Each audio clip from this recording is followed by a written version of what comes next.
शिवप्रेमी कला क्रीडा सांस्कृतिक मंडळाच्या वतीने कीर्तन महोत्सवाचे आयोजन करण्यात आले। 3 दिवस कीर्तन महोत्सव संपन्न होत असून रविवारी महिला कीर्तनकार रोहिणीताई परांजपे, सोमवारी भागवताचार्य पुरुषोत्तम पाटील, मंगळवारी कबीर अत्तर महाराज यांच्या कीर्तनाचा कार्यक्रम होत असून अकूज ड्रीमलँडच्या मैदानावर महोत्सव होत आहे। संयोजक म्हणून श्री ग्रंथराज ज्ञानेश्वरी पारायण सोहळा समितीचे संयोजक काम पाहत आहेत। कीर्तन समाप्तीनंतर महाप्रसादाचेही आयोजन करण्यात आले आहे, अशी माहिती निमंत्रक गजानन मगदूम यांनी पत्रकार बैठकीत दिली। यावेळी दादा पाटील, पैलवान राजू पाटील, शिवगण पाटील, CR पाटील, भाऊसाहेब पाटील, विजय खोत, हनुमंत सरगर, निवृत्ती सायमोते महाराज उपस्थित होते। शिवप्रेमी कला क्रीडा व सांस्कृतिक मंडळ कुपवाड व श्री ज्ञानेश्वर पारायण समिती कुपवाड यांच्या वतीनं 5 ते 7 तारखेपर्यंत कीर्तन महोत्सव आयोजित केलेला आहे।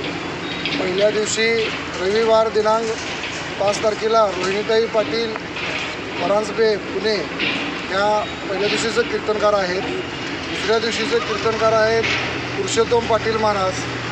तिसऱ्या दिवशीचे कीर्तनकार आहेत आपले कबीर अत्तर महाराज। हे मुस्लिम समाजाचे असून देखील कीर्तन करतात, फार मोठे कीर्तनकार आहेत।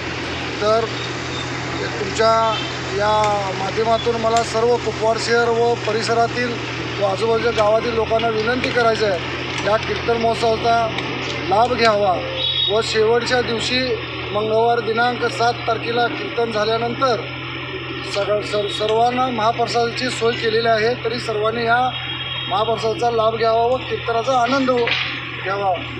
कीर्तनाची वेळ 8 ते 10 ही वेळ आहे। तर अकूज ड्रीमलँड कुपवाड या ठिकाणी कीर्तन होणार आहे।